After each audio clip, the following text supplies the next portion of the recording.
As a business analyst, being able to whiteboard or map out a discussion is one of the most valuable meeting facilitation skills you can have. It is most valuable when you have a discussion that has a lot of moving pieces. This could mean learning a new domain, a brainstorming session, a problem defining session, a problem solving workshop, or any combination of those. The purpose of whiteboarding is to focus discussions and keep people on track. You have to be able to decide on the fly how to represent information quickly to keep the conversation moving. As a business analyst, you should feel that it's part of your responsibility to ensure meetings are valuable and productive. And therefore, the moment you feel a meeting is getting off track or you already know it's likely to go all over the place, then it's time to grab your markers. If you're a new business analyst and feel not quite ready or maybe a little intimidated by the idea of leading a session and controlling the conversation, then don't fret. You don't necessarily have to be leading the discussion to get up and start whiteboarding. Early in my career, when I felt that a big room of important people was going to descend into chaos, I typically started in one of two ways. I would either volunteer to take notes for the room on the board, essentially volunteer to be the scribe on the whiteboard, then I would cut in when I felt it was necessary. Maybe to clarify a point or announce to the room that I've captured something so that it can be tabled so we can get off that subject and move on to something more productive. The other time was typically after the chaos had already begun and I felt I needed to intervene. Then I would simply say something like, "This is confusing me or throwing me off.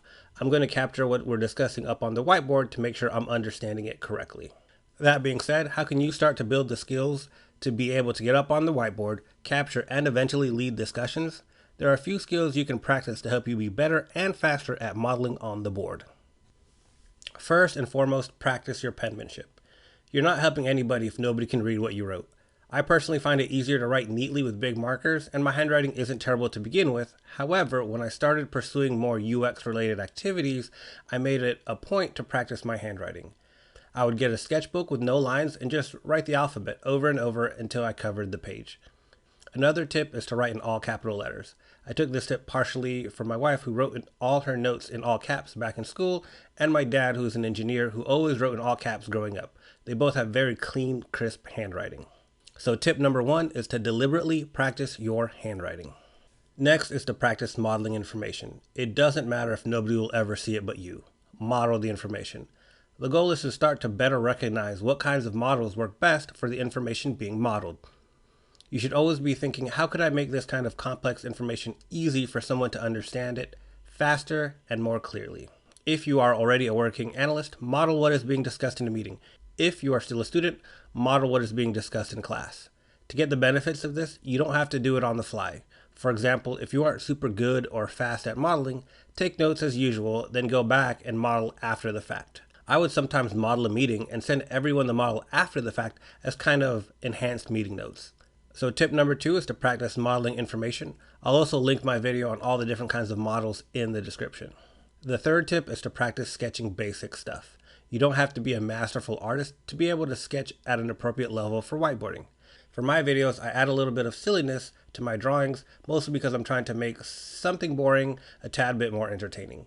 But for leading a meeting, you can get away with only using boxes, arrows, words, and stick figures. Drawing is actually a hobby of mine, so drawing simple concepts isn't very taxing for me artistically. But if you want to bring up your sketching skills, I would recommend doing the sketch challenges from sketchingforux.com. It is targeted at UX designers, but it's the best I've found so far, and I recommend it to everyone who asks me how to get better at sketching. You can even subscribe to the newsletter to get periodic sketch challenges, which is how I found out about the organization to begin with. I'll leave a link to that in the description as well. So to reiterate tip 3, practice drawing common shapes to your domain. For example, sketching processes, interfaces, diagrams, and at a minimum be able to cleanly draw boxes, arrows, and stick figures. The fourth and final tip is to practice modeling things on the fly. The goal is to practice organizing information quickly as it is coming to you. Additionally, the goal is to train your brain to model information in such a way that it keeps focus but doesn't overly commit you down a path that you can't back out of. That's important because you don't know what data will eventually come at you, so you have to be able to pivot without having to erase or lose what you've already captured. If you feel too slow to practice during important meetings or classes, then practice by watching YouTube videos. I recommend informational or instructional videos. However, if you're bored and want to do something more interesting, you could even try to model the plot and events of a TV show or movie. If you have a whiteboard at home, practice on it. If not, using a pencil and paper is fine. I would recommend using blank, unlined paper, so you can also practice keeping it nice and neat without lines to guide you. Okay, so to recap those tips, number 1, practice your penmanship. Number 2, model things as often as possible. Number 3, train yourself to confidently draw basic sketches.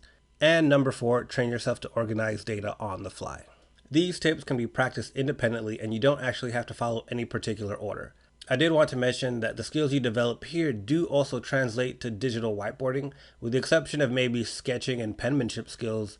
Being able to think through what you're hearing and present it back quickly and more clearly can be done in various software tools to lead meetings virtually.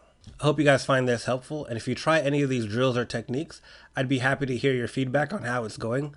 Also, if you have any additional questions, as always, ask them in the comments or via one of the mechanisms listed in the description, and I will answer you there or create a whole new video. So subscribe to see your questions get answered, and thanks for watching.